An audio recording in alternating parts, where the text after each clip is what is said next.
So here we talk about ideas that can help you live with more love and more freedom. Now today's idea is about different mental modes that you might find yourself in. So as you're going about your day, you'll notice that there are many facets to yourself, right? You have many personalities in you. There's many versions of yourself. Now, all of these are a way of describing the different mental modes that can take shape when you're engaging with the world. Now, these mental modes, they can be high conscious, they can be low conscious, they can be anything in between. But you want to understand that you are not any of these modes in particular, okay? The real you cannot be just a high conscious version or just a low conscious version. The real you is something else. And it works just like the way it does with thoughts and emotions, okay? So sometimes you'll be feeling negative emotions and you'll be thinking negative things, and other times you'll be thinking positive things and feeling good emotions. But you don't want to identify with either side of that, okay? When you are feeling sad and you start seeing yourself as a sad person, you have become identified with your emotions. Instead, you want to see yourself as a human being who happens to be feeling sadness in that particular moment. This is what it means to be unidentified with your emotions. Now, to be practical about it, if you're going to be honest, some of these modes are better than others. Even though none of them are really you, some are better. Some modes lead to happiness and success, some modes lead to sadness, and some modes help the world while others hurt the world. Because remember, you are very literally a part of the world. So when you improve yourself, you're improving the world as well. And when you are doing damage to yourself, you inevitably do damage to the whole world as well. Now, what you want to do is basically remember that when you're feeling happy, you're going to be a better person. Like, are you not more productive?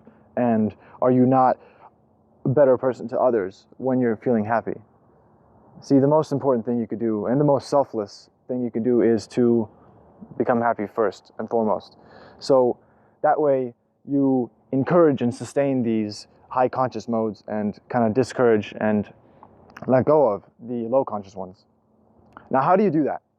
So it'll actually follow the same pattern as your thoughts and emotions again.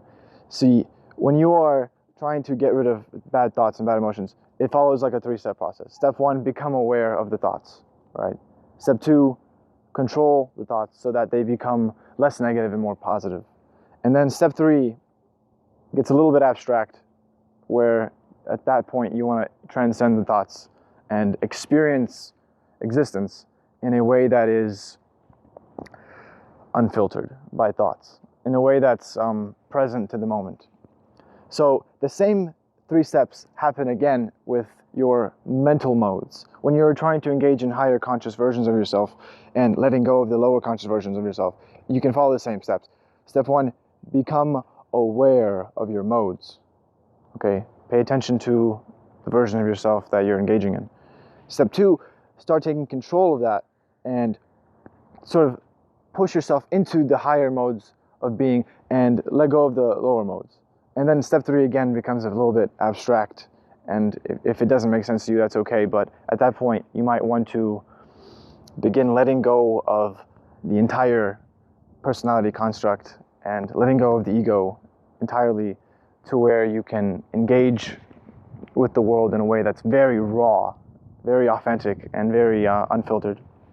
So, to summarize and to give some encouragement, think about how powerful it is when someone can control their thoughts.